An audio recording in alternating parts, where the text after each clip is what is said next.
we quickly introduce ourselves? Let me start with myself. My name is Mimi. I'm from Nigeria. I'm Joy Adonyeso. I'm from Nigeria, and I work with Women's International League for Peace and Freedom, Nigeria. And my name is Emmanuel Ogebe. I'm based in Washington, D.C. And surprise, surprise, I'm also from Nigeria. I'm with the U.S. Nigeria Law Group. I'm a human rights lawyer, and I work extensively on issues related to the current crisis that is occurring in the Lake Chad region, stemming from the Boko Haram insurgency, ISWA, and so on and so forth. Thank you very much. So this afternoon we are going to talking about protection and services and service provision to affected women and girls in IDP camps from Nigeria.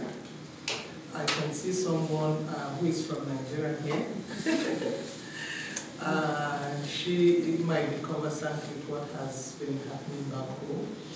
But we have these two people, gentleman and lady here, who will set the tune rolling for the discussions. So I'll start with Ima. Great, thank you. Let me start by maybe framing the context of the crisis that is going on in northern Nigeria and has spilled over into Cameroon, Niger, Chad. What is going on there, I believe, is possibly the worst thing happening to women on the planet today. And I stand to be contradicted. But Boko Haram is now singularly the one group in the world that has deployed the most suicide bombers. There's simply no one else that has done that. And I want to share with you a quick statistic. In 2017, this is what the UN said at the time.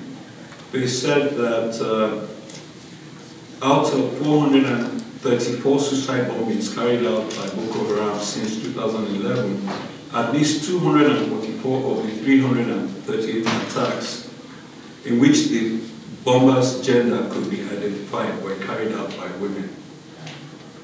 So, as of 2017, in January of 2017 or so, the UN was reporting that about over 60% of the suicide bombers were women. Now let's fast forward a little. Now that the data for 2017 has come in, the figure is closer to 80%. So we are all familiar with the phenomenon in the US where we're saying, the Me Too movement is on, and the data here shows that 80% of American women have been sexually harassed in the workplace. In Nigeria, 80% of Boko Haram suicide bombers are women. So that's the broad framework of what is happening. Our panel is going to be looking at conditions of women and girls in IDP camps.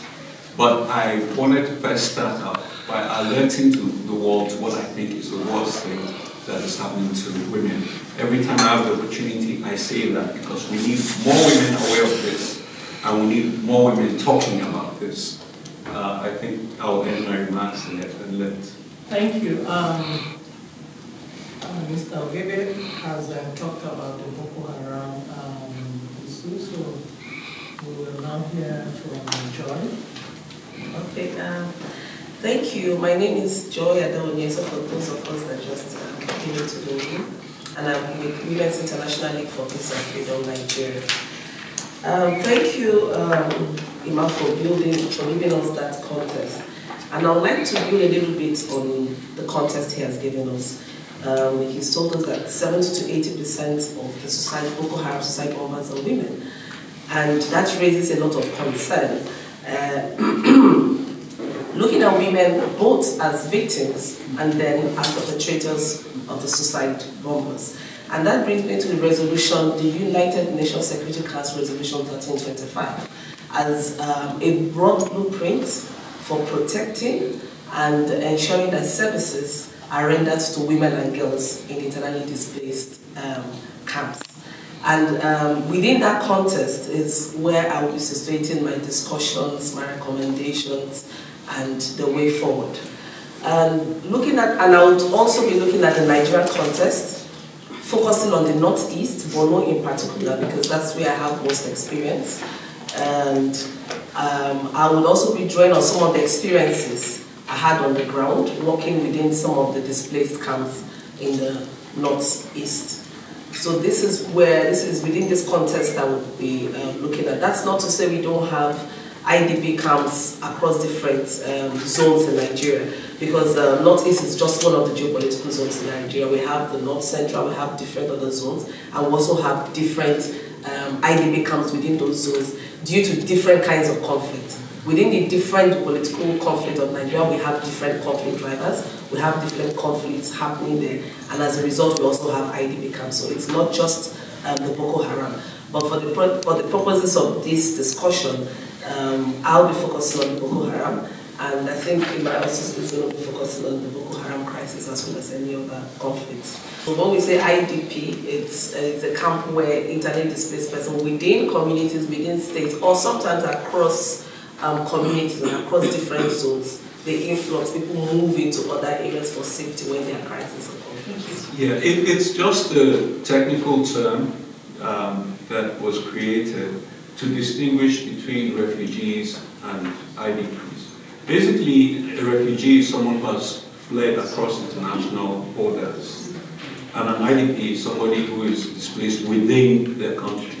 So let's call them local refugees, so to say.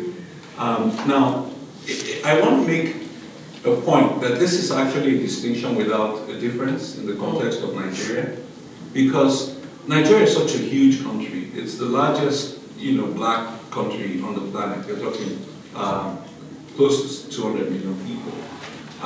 And it's literally two different countries that were put together, the North and the South. So if someone from the North is displaced by the terrorism and they move south, it is so different. It's almost like not being in the same country. In fact, it literally is not being in the same country. The language is different, the culture is different, the assimilation issues are all the same as though they went across the border into Cameroon. In fact, we're finding that some of the Nigerian refugees who have fled into Cameroon have more of a nexus than the Nigerians who flee southward. They cannot relate as well in the south as with the Cameroonians in the neighboring country to them. So I feel that the situation of IDPs in Nigeria is grievous, it is grave, and that we should provide the same levels of support to the IDPs in Nigeria as though they were refugees in Cameroon. Not to belabor that point, I want to quickly give an illustration. My sister-in-law is from the north, but she's practicing law in Lagos, in the south. And one day she was held up at a bank, at an ATM machine. And she was pleading for her life, please don't kill me, I have a baby, and all of that. And this guy brought out a knife, they were going to stab her. And the bank guard, intervened and saved her. Now, these people were charged in court, and she's been going to court. She found out that they were from the north, not far from her. But they are so disconnected in Lagos that they become addicted to drugs. And so they were in a drunken binge when they went to rob her at an ATM. So, an IDP within Nigeria is having more difficulty than the refugees in Cameroon, because the UNHCR created camps and systems that are supporting them. And so when I visited the camps in Cameroon, I saw Nigerian refugees who were working on farms for the Cameroonians, and basically had some kind of order in their lives. But sorry to go off on that. I yield back to you. I think it was good that you gave that clarification. So, Joy, drawing on your individual experiences, would you want to share with us your experience working in Bordeaux in particular? Okay, thank you very much, Lynn. I would like to talk about a particular incident that happened in a camp in Dikwa. Dikwa is one of the strongholds of BH. When I say BH, I'm referring to Boko Haram. And so Dikwa is one of the strongholds of BH. So in Dikwa we have, of course, as would be expected, 80% of the displaced persons within the camp are comprised of women and children, which would include boys and girls. And you'll find very few men within the camp. Then we have separate living styles and living quarters. The women in one side, the men and young boys stay in different areas as well. And one very unique thing that struck me coming into the camp is most of the women are not even from the same locality. Which brings to point what Emmanuel was talking about, that sometimes you move from one, I would call it geopolitical zone to the next, and it's as if you've just been dropped into somewhere so totally different, but living within the same country. And we needed to interview the women to find out their stories, what challenges they have, and just for them to share their experiences living in their community and being in the camp. And it was very interesting that we had 25 women together, and they couldn't all speak the same language. So we now had to find out who was speaking Hausa, who was speaking Kanuri. We had to find out the different dialects, and then find interpreters for the different dialects. And that presents a real challenge in terms of reintegration or settling in within the camps. And one of the questions I asked the women was, so how do you relate if you can't understand what your fellow woman is saying? It presents a huge challenge. And this is something we don't really take into cognizance when we look at or talk about services that needs to be provided to women within IDPs. These are some of the issues that don't get much attention. We focus more on sustenance in terms of food, clothing, but other social issues and other social structures which will also ensure that the women, children are also more comfortable within the space they found themselves in is basically very lacking. And so an interview that would have taken us 1 hour, we spent 4 hours because we had 4 different groups. Now, amongst the different groups, we also have issues of those that were captured by the Boko Haram and fled. These are one set of women. Then another set of women are those that were married voluntarily to the Boko Haram. Now, it also presents the issue of accountability, justice, and interaction.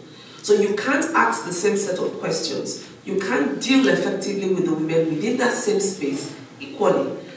And we needed to even hide the identity of those that were married voluntarily because, there's this feeling of, your husband did this to me, even if it wasn't the husband per se. But she now becomes an embodiment, an identity of what caused her so much pain and hurt. Because some of the women, like one of the women, Aisha said, she had 5 children. And then when her community was attacked, she was carrying the youngest one behind. And then all the other 4, the oldest daughter was about 12, 13, was carrying the second to the last one. She lost the one on her back. She didn't even know when the child fell off.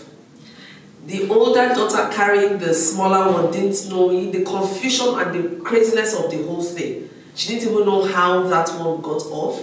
Then she lost one more to sickness, and so she just had a child left. And so it's very traumatic. Personally, it was very traumatic for me listening to these stories. But I must also say that it's not all stories of woes. That these women are one of the most resilient women I've ever encountered. Because I put myself in a position, if I've gone through all this, will I still be standing the way they're standing? To discussing and even smiling. And I just couldn't get it. And so I think when we even talk about the challenges they face, when we talk about what the trauma they've gone through, I also think it's very important that we highlight the resilience of these women and how they've been going on strong despite what is happening around them, despite the challenges they face, despite everything that seems crazy going on around. These women have been able to keep their sanity. And I think that's one thing we need to applaud them for. And so it's not all about us giving solutions, but I think it's more about having a collaborative approach to providing solutions on ground. And that is where the Resolution 1325 becomes very imperative.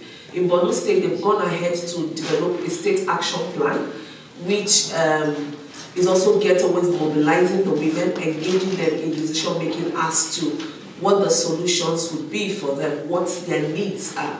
But as we all know, it's one thing to have an action plan, it's another thing to implement it correctly on the ground. But that being said, I think there's a lot of hope.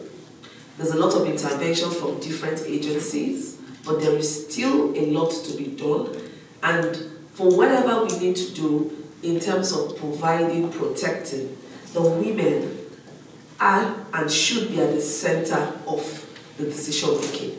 We need to amplify their voices. We need to give them the opportunity to decide what solutions that is necessary for them and not to do the top-bottom approach of bringing in solutions, of dumping in solutions. And quickly before I round off, I just want to give one last example. While also talking with the group, we had a very young mother. She was nursing a baby, and I was interested. I said, okay, so when they give the food, when they ration food and give out portions, do the camp coordinators take into cognizance nursing mothers, elderly women and all that? And she said, oh no, we don't do that. You just give everyone the same ratio of food. So if you're entitled to, for instance, maybe loaf of bread, everyone gets the same thing, irrespective of if you're pregnant, if you're nursing, if you have 4 children, if you have 3 children. So all these are not taken into cognizance. And the women had a lot of recommendations, and I will leave that towards the end of what they think they want to see on the ground. And I think this is very, very important to listen to the voices of the women, because at the end of the day, what we are really all running around trying to find solutions for, the women all have the solutions. It's just to give them the platform to articulate what the issues are for them and what the solutions will be moving forward. Thank you. Thank you very much.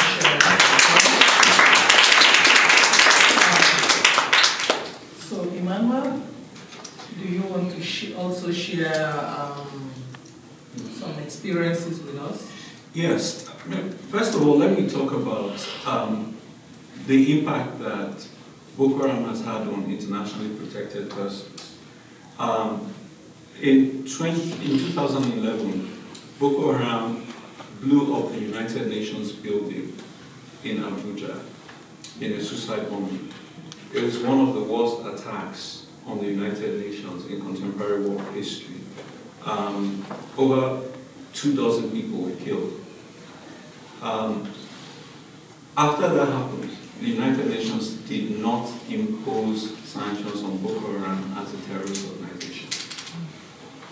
This was 2011. The turning point on global advocacy on Boko Haram was in 2014, when the Chibok girls were abducted. Then I led a campaign against the UN, insisting that they should sanction Boko Haram as a terrorist group.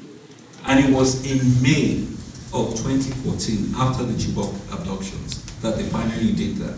So if the United Nations failed to act against a terrorist group that killed its own people until the hashtag campaign over the abduction of schoolgirls forced it to act, what do you think is the condition of the victims of Boko Haram who are not necessarily internationally protected persons. So I wanted to paint that before I took us to the IDP camps. Before I get to the IDP camps, I talked about what Boko Haram is doing with women and girls. Here's how it plays out. You are abducted. You are asked if you want to marry a terrorist. When you say no, you are given the option of leaving with the bomb to go and perform the work of Allah. So basically, you're not given a choice. Either accept this rape called marriage, or take a bomb and go out. In some camps, some of the girls have reportedly vied for the opportunity to take the bomb and go out. Because this is a hellish condition. They see people's throats being slit. They are forced to do unspeakable things. In some cases, in some camps, we've heard reports of girls being abused by the terrorists, and then they're told the only way to purify yourself and cleanse yourself for Al-Jannah or paradise is if you go and do Allah's bidding, and then you're given suicide vest. So these girls are not willing accomplices in this whole situation. And some of them have had the good sense to come out, approach the police and say, hey, I have a vest. And in some cases, they're able to, to detonate the vest without it killing other people. The sad thing now is that because everyone is now scared of women and girls, a lot of innocent women and girls are being shot at checkpoints because people think that they're suicide bombers. The whole concept of chivalry, of gentility, all of that is gone to blazes, and innocent people's daughters are being shot. Now, I will now try and relate this to what's going on in IDP camps. In IDP camps, these are camps where girls who have escaped and are now under the protection of the state find themselves being sexually harassed. A few years ago, I went to the Northeast and I had dinner with a UN staffer, and she told me that she had gone to a camp that day, met a young girl called Zainab, and Zainab was very tearful. A military guard at the camp had propositioned her for sex. She had refused, and the guard made her wash the toilet and was just subjecting her to craziness. So I asked this official, I said, give me her details. I want to investigate this. And the UN official refused to give it to me. She said, look, I don't want to jeopardize my job and all of that. What I'm telling you happened less than 3 years ago. In this age of Me Too, don't you think she's culpable? And she's a woman, for crying out loud. Now, what she told me happened, and this is intriguing, was that Zainab reported to the camp commander about what the soldier was doing. The camp commander asked her to come at 8 a.m. the following morning so that they could investigate the case. She showed up at 8 a.m. and no one was there. Now, what do you think would have happened if she showed up there and her accuser showed up and the camp commander wasn't there? So with this information, I went to that IDP camp the following day, and I asked if I could meet Zainab. And they told me there was no one named Zainab in that camp. I've been so broken because I was right there and I wanted to do something, but a UN official didn't want to jeopardize their relationship with the soldiers who protect them. So this is the reality of what is happening in IDP camps. Now the outcry has been so high. The rate of HIV in the camps has spiked because camp officials now trade food for sex. This is happening in the camps. Now, girls who come back from having been abused by Boko Haram come back sometimes with pregnancies. Guess what happens? In one community, a council sat, because in northern Nigeria, 12 states have Sharia law, and pregnancy out of wedlock is punishable by death. So you come back having been abducted and abused, and in one community there was a debate: should we stone her to death because she came back pregnant? And so the counter-argument was made, but she was abused. Well, we don't know that for a fact. All we know is she doesn't have a husband and she has a child. So people actually leave their communities with that kind of context to go to a safe government camp, and then they fall into the hands of abusers. Now, I'm going to just quickly move from here to another context. And I'm talking about people who are not even in camps, who are in supposedly good government programs. We all know about the famous Chibok girls. Late last year, as some of you are aware, about 100 of them have been released by the terrorists. Another 100 or so are still being held by the terrorists. Late last year, there was a newspaper report that one of the girls released by the terrorists after over 2 years in captivity attempted suicide in the government program where she is right now. She's not in an IDP camp. The government claims, oh, you know, we're giving them the best treatment, we're doing all of this, they've been blocked from public view, the families have had limited access to them, and then the girl attempts suicide. If she didn't attempt suicide in Boko Haram's camp in Sambisa Forest in 2.5 years, what on earth happened in government custody that she would attempt to take her life? So there is some of this angst for the returnees. Call it reverse culture shock. You know, you left your family and friends, you were taken away, you've come back, and then you meet a reality that is not the normal that you knew when you left. And a lot of us advocated strongly that taking these girls to a government program in the capital city could not be therapeutic for them. They were mostly from rural communities. They needed to be surrounded by their families. At the very minimum, if they must be in the capital city, their families should be right there with them. That is part of the psychosocial support. Nature's psychosocial support, inbuilt psychosocial support, is your family, your mom, your dad, your brothers and your sisters. And, you know, we had these girls in a government camp for over a year, not a camp, a government hospital run by the city police, and one of them attempted suicide. So this speaks to system failure on a massive scale, even with the best of intentions by the government, where returnees still face horrendous challenges. Okay. You're using two terms, IDP camp and government camp. Are they one and the same? Are they separate? And who runs the, is the IDP through the UN? You said something about UN? Okay, so so let me clarify, and maybe you can go into the details. The IDP camps are basically for the poor. Now, the Chibok girls, because they are celebrities, are not in IDP camps. So what the government did was to put them in a hospital run by the secret police so that no one would have access to them.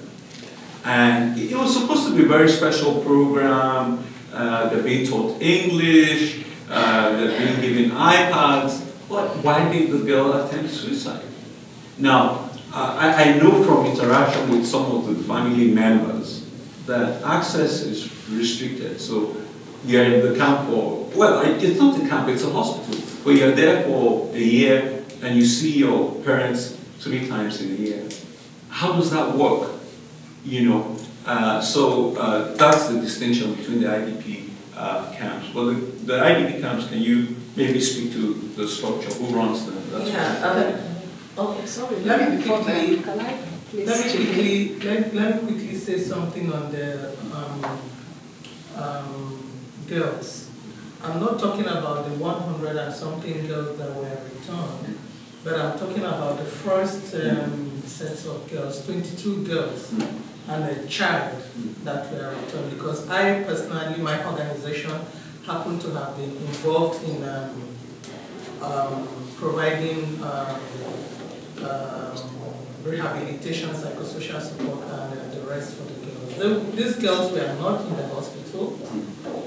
They were in Women Development Center in Abuja, and we had teachers.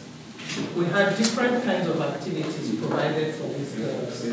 Of course, their parents were not there, and of course, there was a tight security around these girls. But 2016 Christmas period,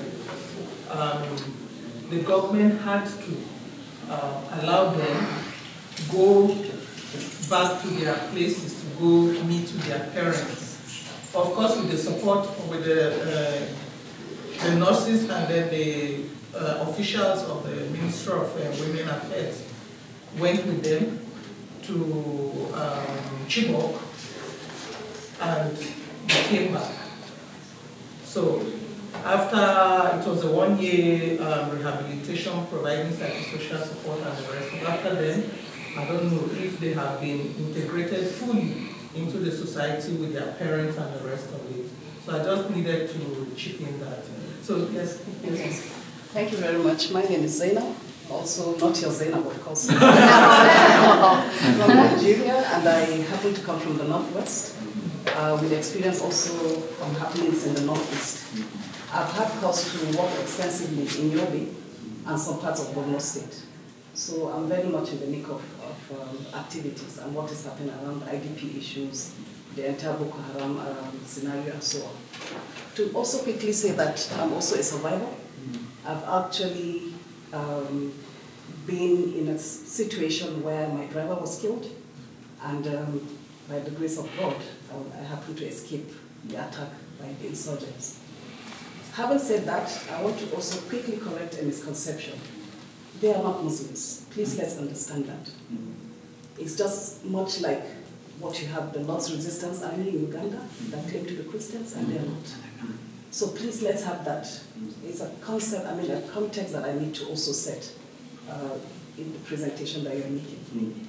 They claim to be Muslims, but they have no idea what the Islamic jurisprudence is all about. They use women and girls as pawns in their business. It's an ideology that they have been perpetuating for their selfish interests. I would encourage each one of us to maybe Google and read more about what Boko Haram is all about. That said, and they now have different factions. Some of them are surrendering to government, while some of them are still bent on their ways. In fact, some of them have even gone underground.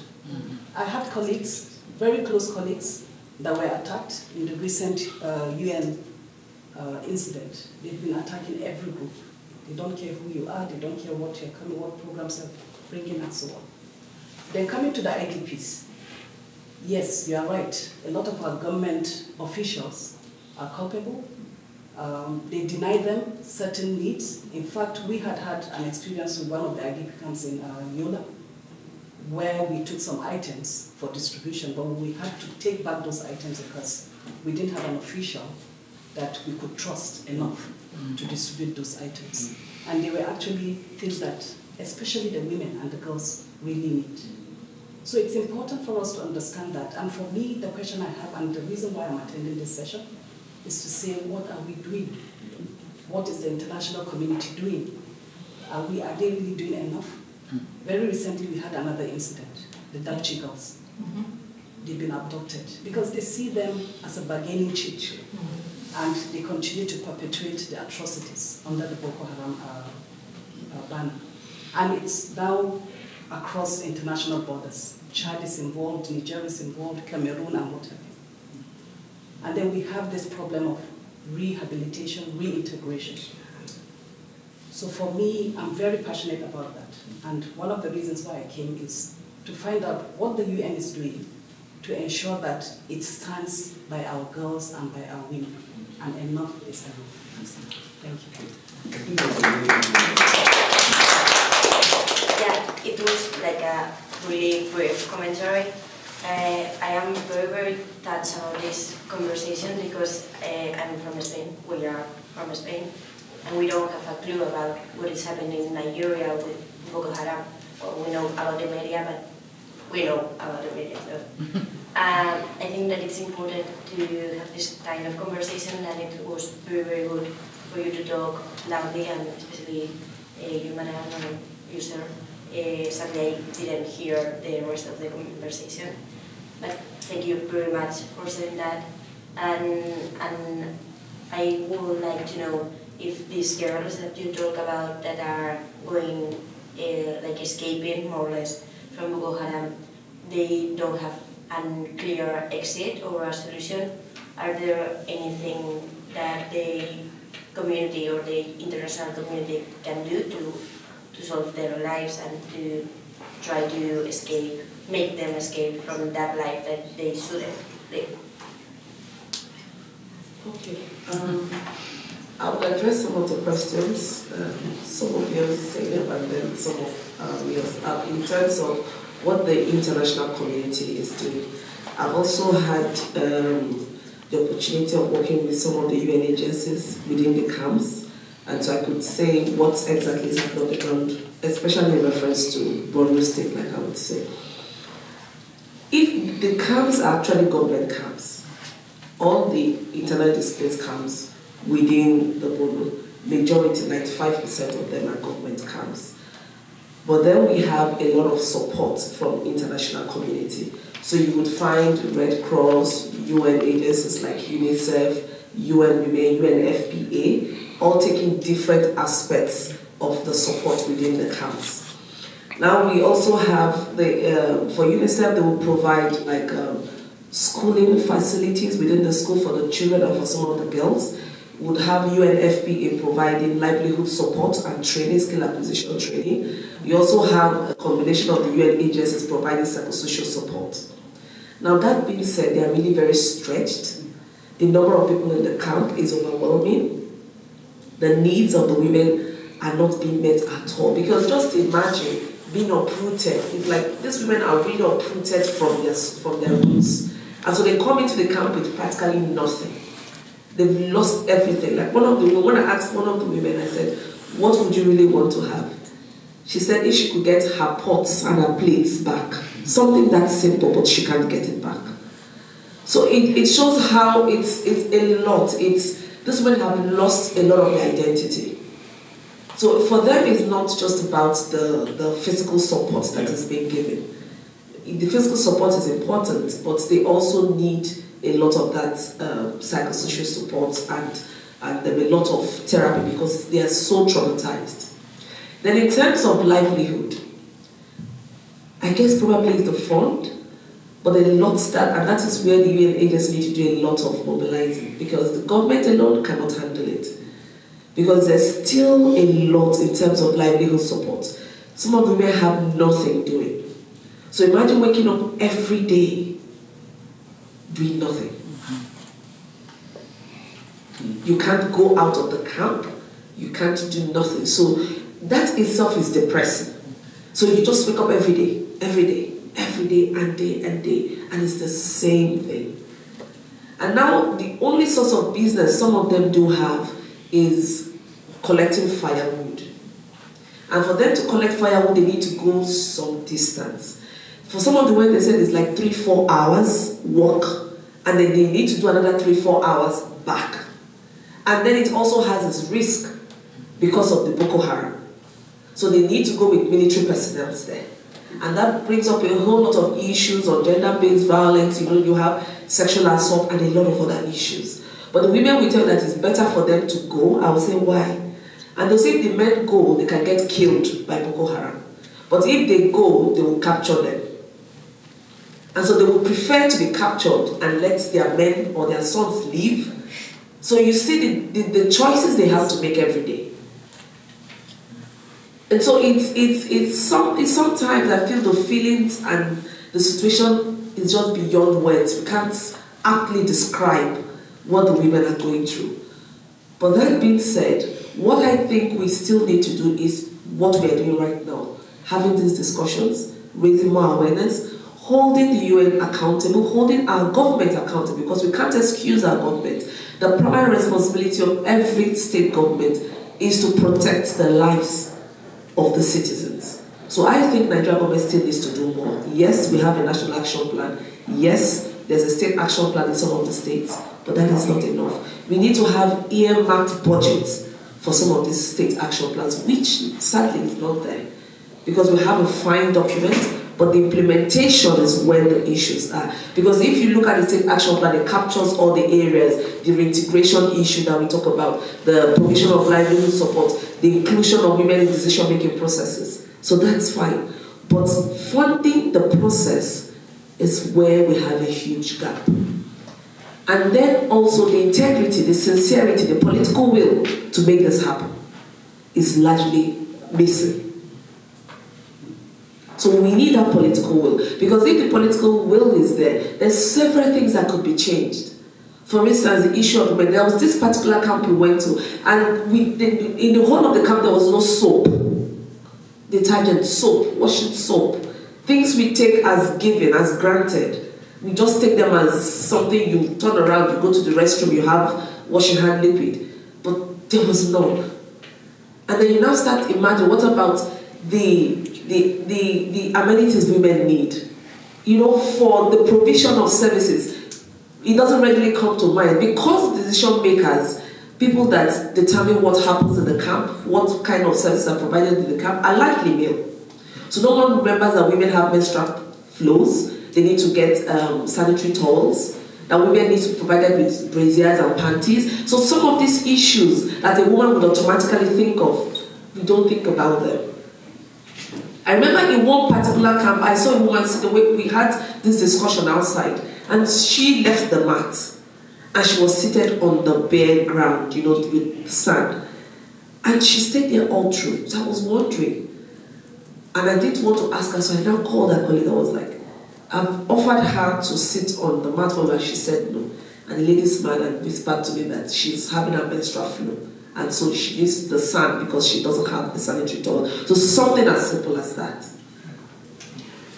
Yeah, well, let me respond to a couple of the questions, comments that were made. First of all, I should point out that the Boko Haram recently attacked an IDP camp, and a couple of UN officials were killed in the past few weeks. So the UN is scaling back. I think they even suspended operations. Yes. Now, this happened again 2 years ago. A UN convoy was attacked, someone was killed, they pulled back. So one of the things the UN needs to do is to empower local actors, NGOs that will stay the course.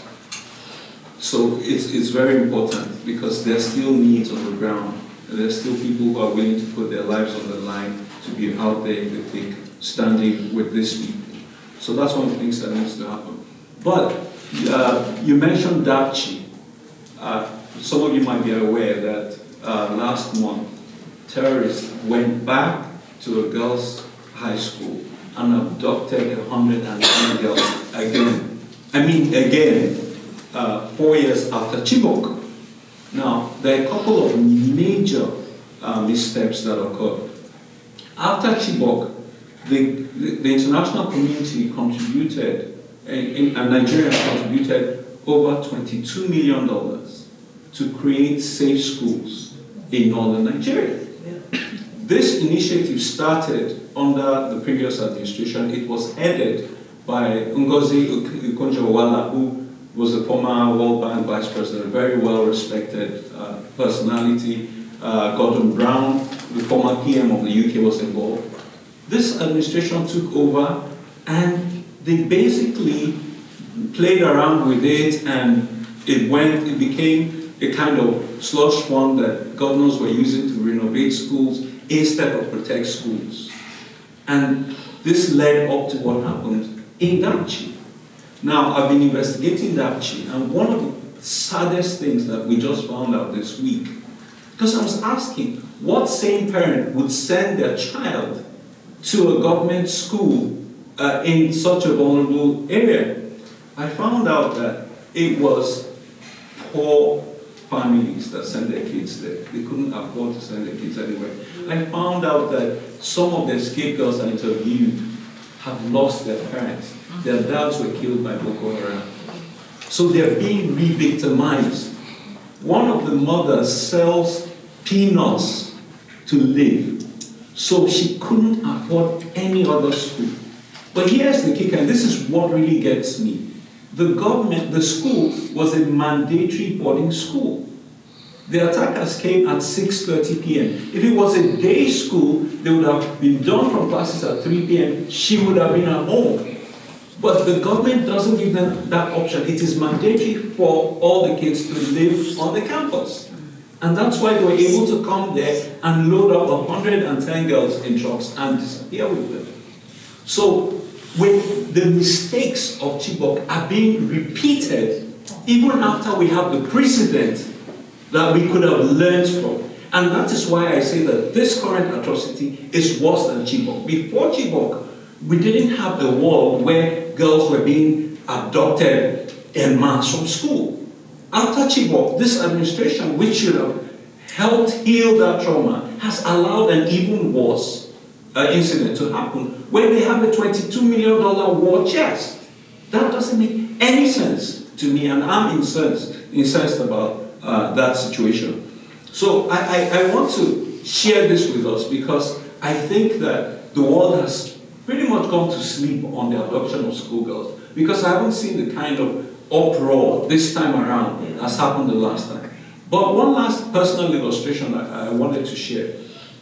One of the things I did was when, after Chibok happened, I went to Nigeria, I interviewed some of the Chibok girls, and this was about 2 months after the abduction. They hadn't been interviewed by the police, by the army, by anyone 2 months after the abduction. I was so mad that I made sure they got medical attention. They didn't want to go to school. I got them schools here in the US. I told them, if we can take you somewhere far away from the terrorists, will you go back to school? They said yes. And so I put them here in school in the US. Guess what happened next? A couple of years later, the new government came in and they said, they had a press conference, they said I took them to America, I didn't put them in school. And they went and took them out of the schools that I put them in, and guess where they ended up? They ended up in Bronx, New York. Bronx. I don't go to the Bronx. I lived in New York before I moved to DC. I never went to the Bronx. Now, they put them in an adult education program to try and get a GED, and then they announced to the whole world, oh, we put them in university. The Nigerian government has spent $2 million on those girls, and none of them is in university till today. Now, the ones that stayed with my program are all now in university. Okay? So it shows you the difference between government-run programs and private sector programs. This week, I was speaking with one of the girls who went to the government program. And I said, you're in the Bronx? She says, yes. That, you know, they're always shooting guns here. What does that tell you? This was a girl who was traumatized one night when soldiers came into the school and were shooting in the air. Somehow the Nigerian government, trying to scam money, decided to find cheap accommodations for them in the Bronx. And she's still hearing gunshots in the Bronx in America. I was so heartbroken when I heard that. But again, I think the point here is that private sector actors, civil society actors are more efficient in such interventions, faith-based organizations, than governments. And that's why you talked about most of the IDP camps being government-run. The few that are private-run are very efficient. The people that thrive. There's an IDP camp in Benin. Benin is in southern Nigeria. When I first heard of it, I was terrified because Benin is the epicenter of human trafficking. Nigeria is a transit destination and origin country for human trafficking. And Benin is the epicenter. The girls in Italy, the girls who drown, in the sea, they primarily come from Benin. So I was like, this is so horrible. Someone must be trying to traffic these kids. We investigated. That is the best run IDP camp in Nigeria. The kids are so joyful, they farm, they learn. So we need to get the government of Nigeria out of the IDP camp business. We need to have the UN work with civil society to ensure that the camps are run not as concentration camps, because frankly right now, I'm being very honest with you, in the Boko Haram camp in the forest, the girl is given an option: marry this guy or wear a suicide vest. They're given options. And they take a choice. In the Nigerian camp, sleep with me or don't get food. It's worse.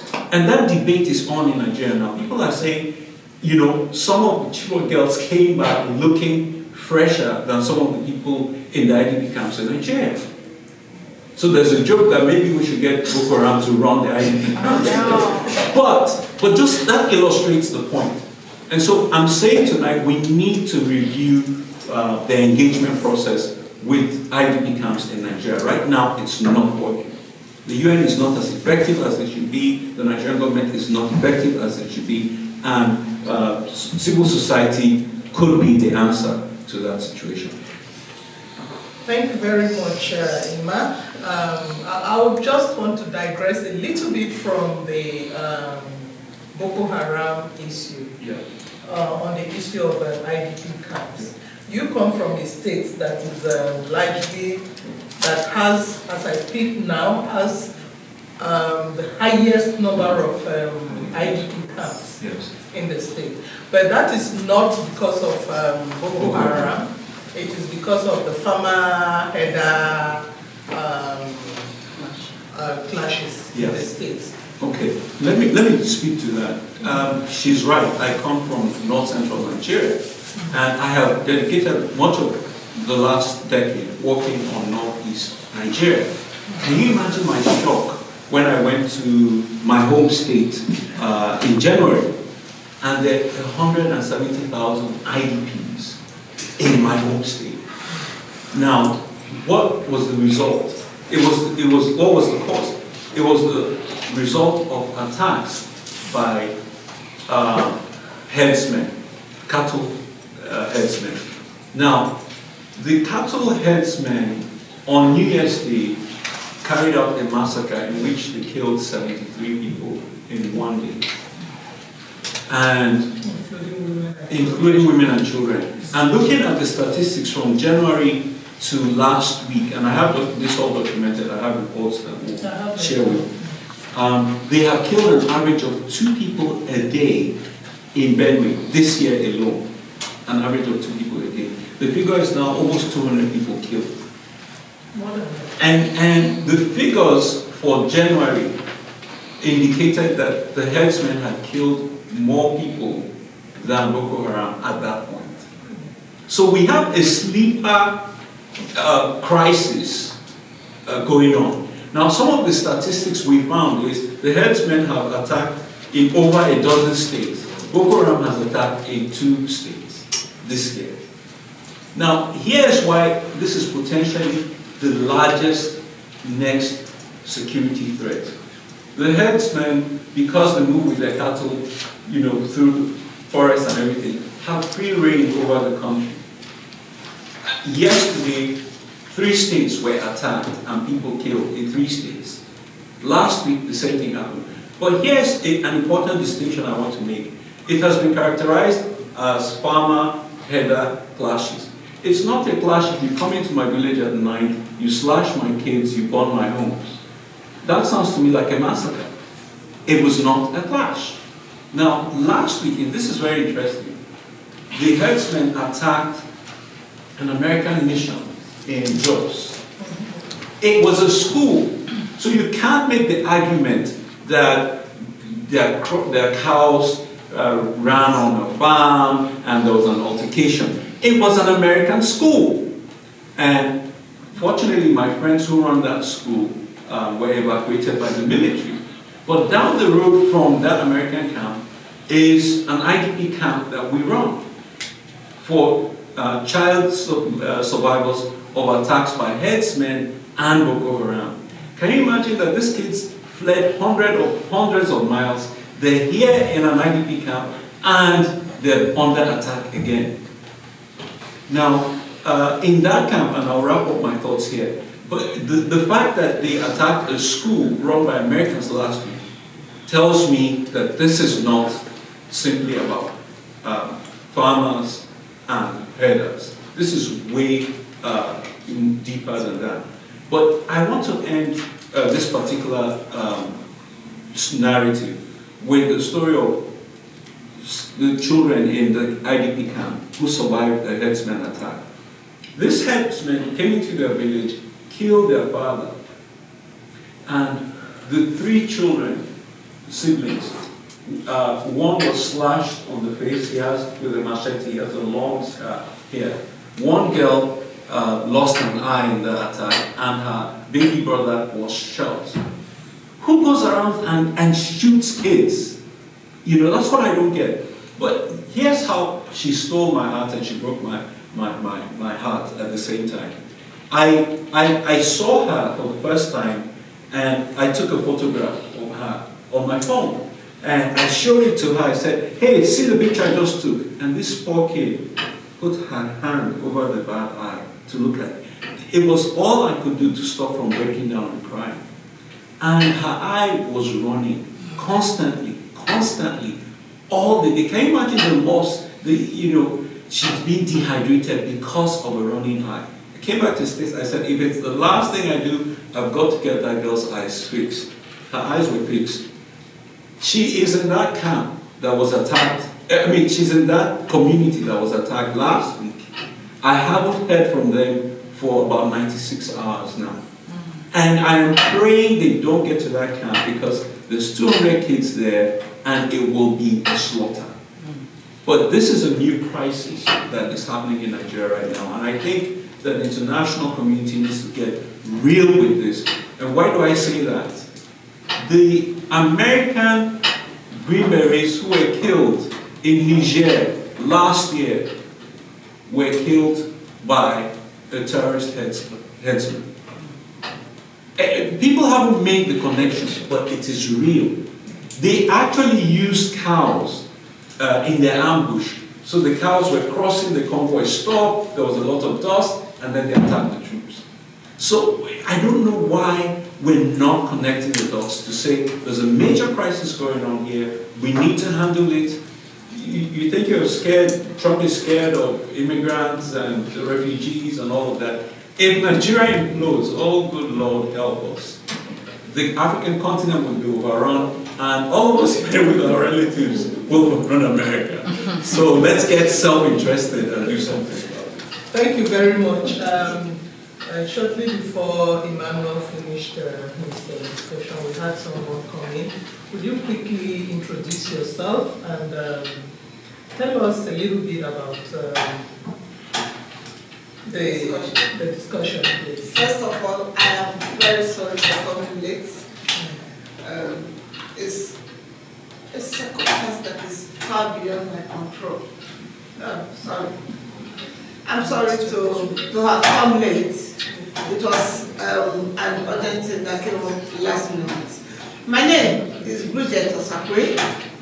I work for the West African Network for Peace Building in Nigeria office.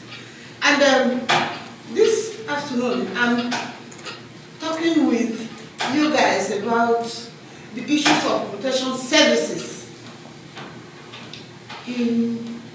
for women and girls in IDP camps.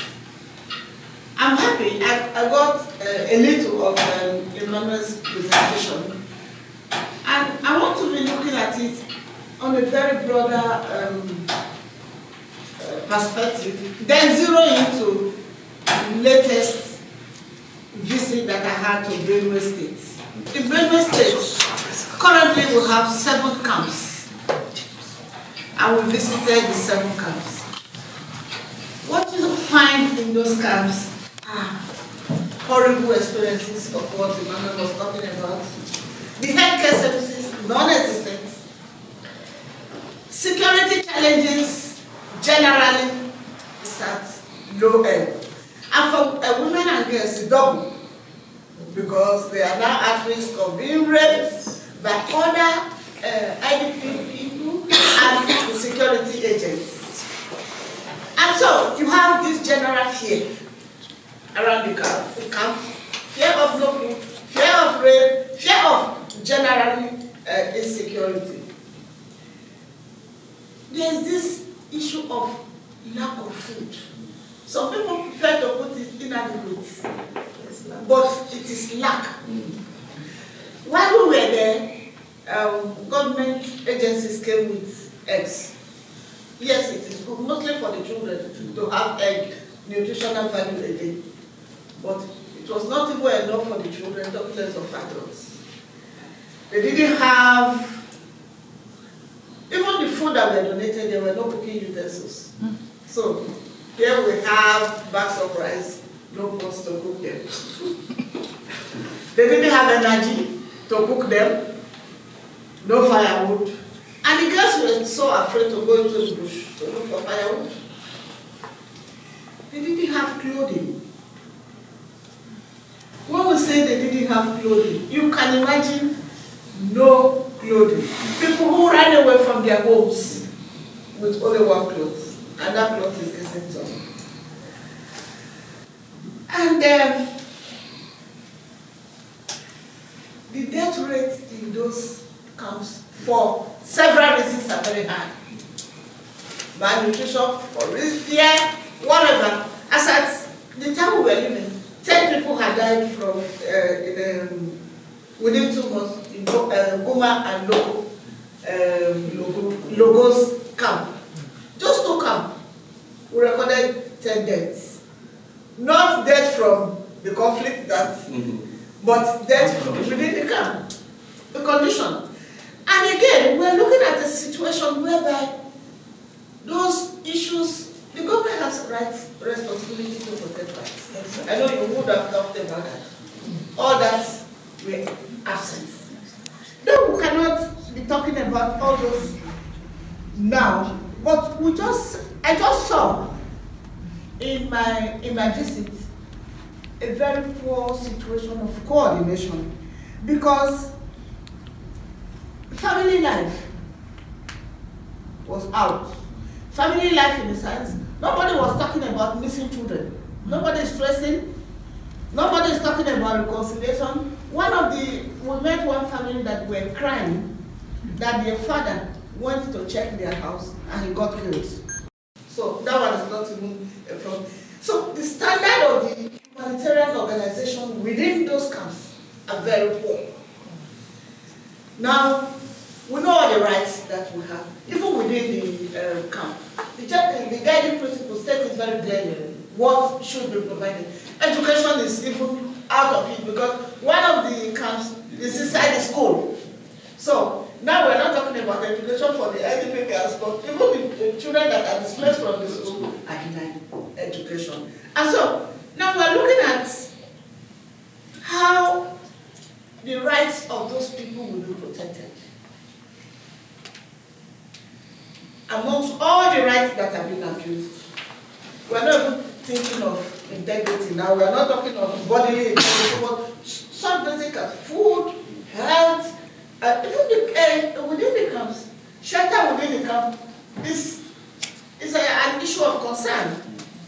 And in my own perspective, I'm thinking that when we brought the women together, we asked them to make suggestions on how to solve this myriad. They brought out a lot of suggestions.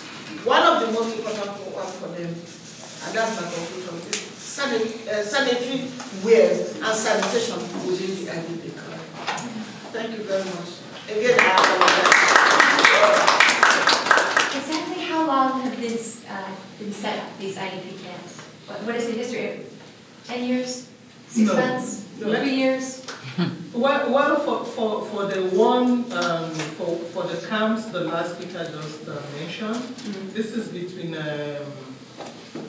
January and now. Yeah. Yes, between January It's and a now. huge Because crisis. on the 1st of January, Yes. 73 people Were killed. were slaughtered. Yeah. Women, children, pregnant women, So little how- children, their eyes being So slaughtered. IDP camps have only been set up since January? Yeah. The No, one there are. in this This crisis is one that's- in Benue that she's Yeah, talking okay. about, the IDP camps for Boko Haram have gone back several more years. Prior to- After the, 2013, 2013. Yeah. For Boko Haram, so about but 3 or 4 years? for the header, At farmer, whatever, it is from between January and- and now. Now, let me quickly point out that Benue State is actually called the food basket of the country. So it's an agrarian state. 75% of the people in that state are engaged in agriculture. So when you have massive displacement of the farmers who feed the country, where the rest of the country won't get fed because the farmers themselves are not farming. So we're going to see the impact in food prices and food shortages from the Middle Belt. Remember that farming activity has already been disrupted in the northeast. So basically the north central Nigeria was, working on multiple cylinders trying to feed the nation, and then now they've come under attack. So for food security alone, there needs to be stability because the farmers are now 170,000 of them in camps, not able to eat and not able to farm. So this is one of the big issues that we have to deal with. Okay. Any other questions, comments? I just want to add maybe by way of information, to also say yes, the Benue issue is actually one of the most prominent happening currently in the country.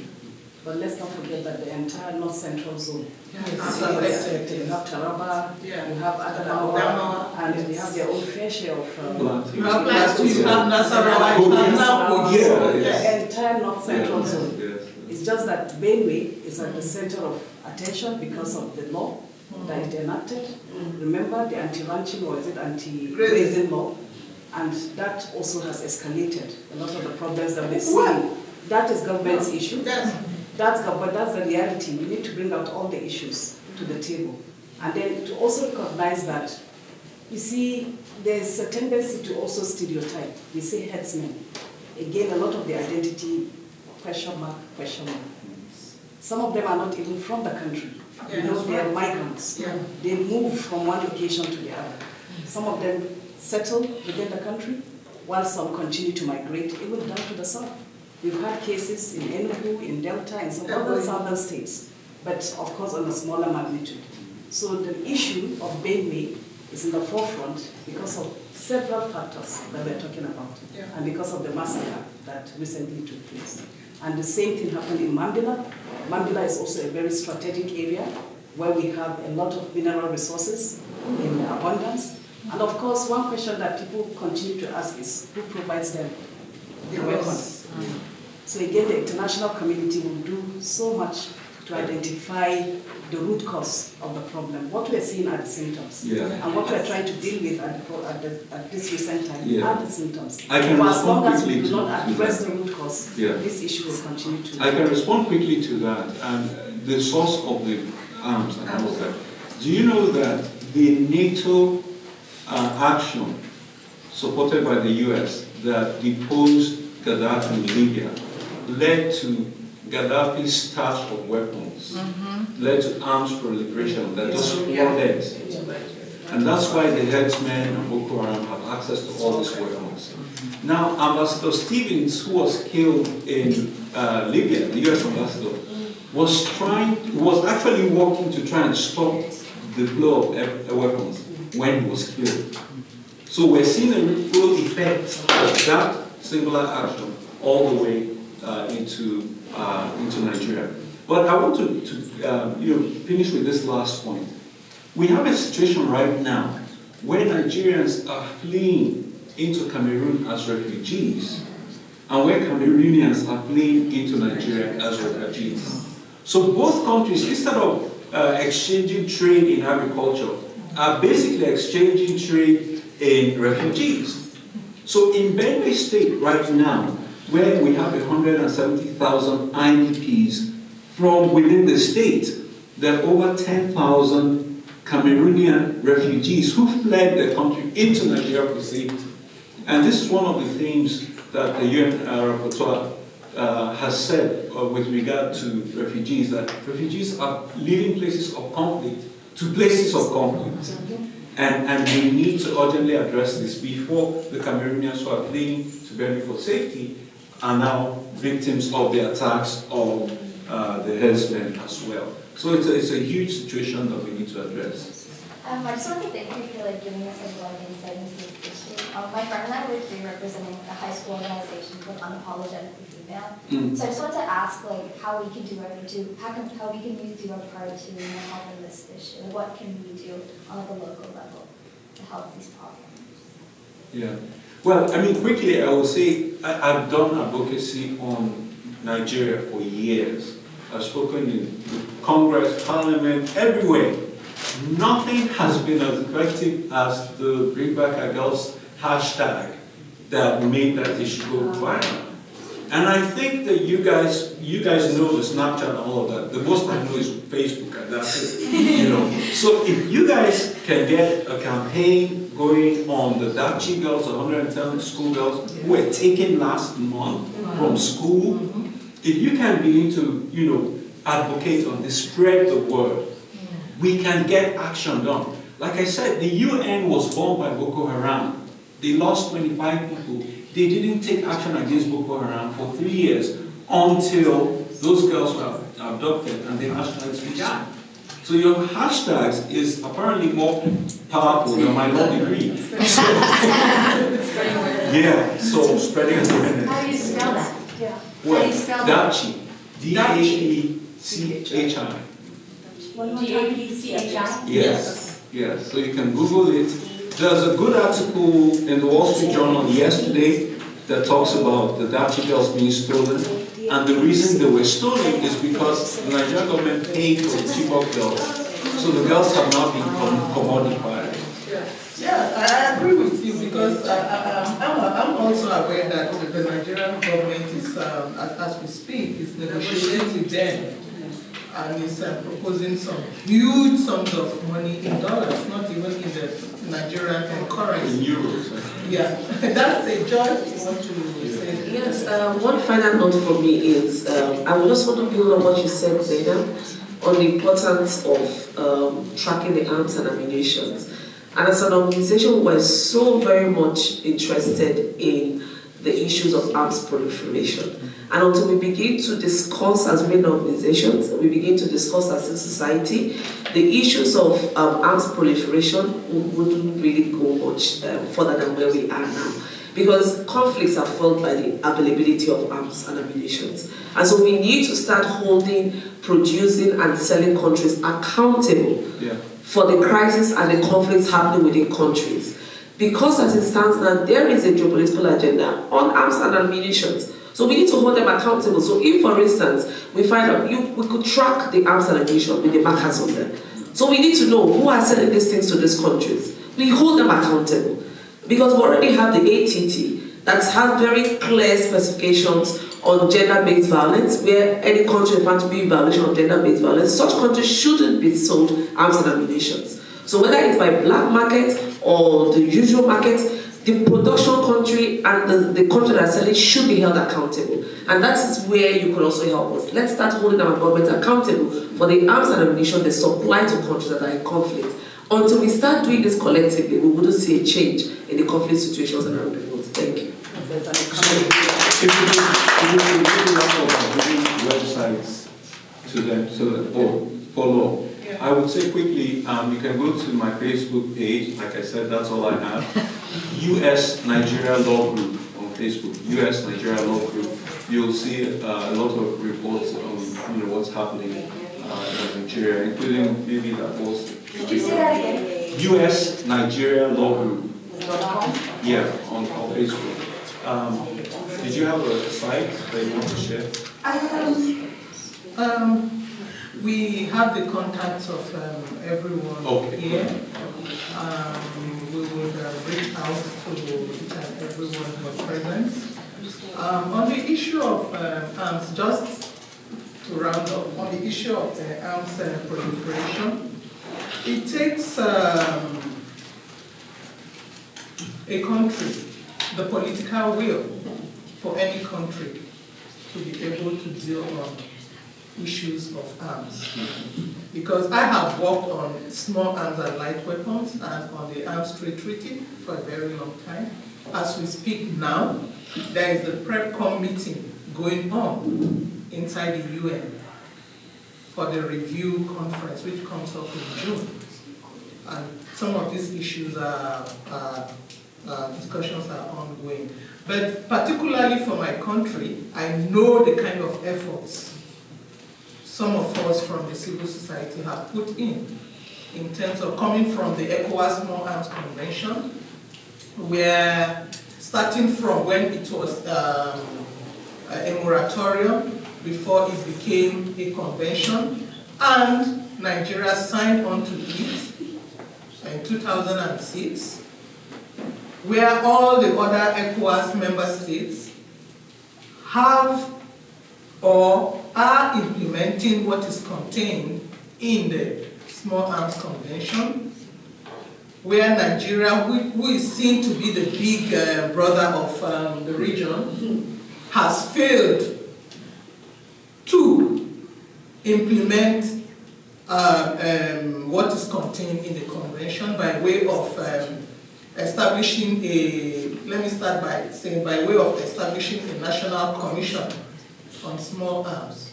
So if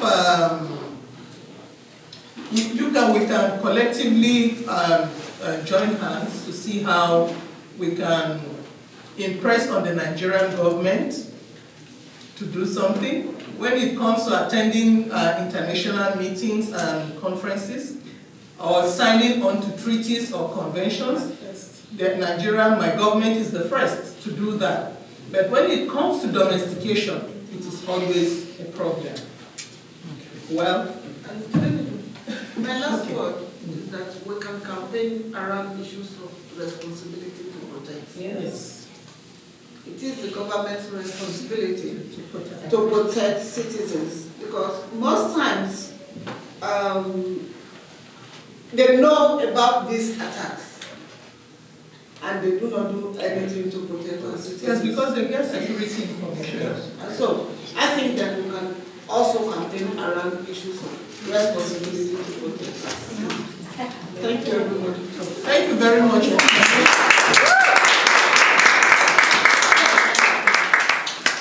One last thing, please. Quickly before you leave, can we take a group photo? Please.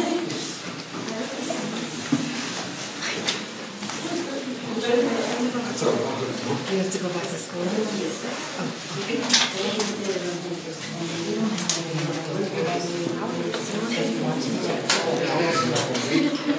Oh.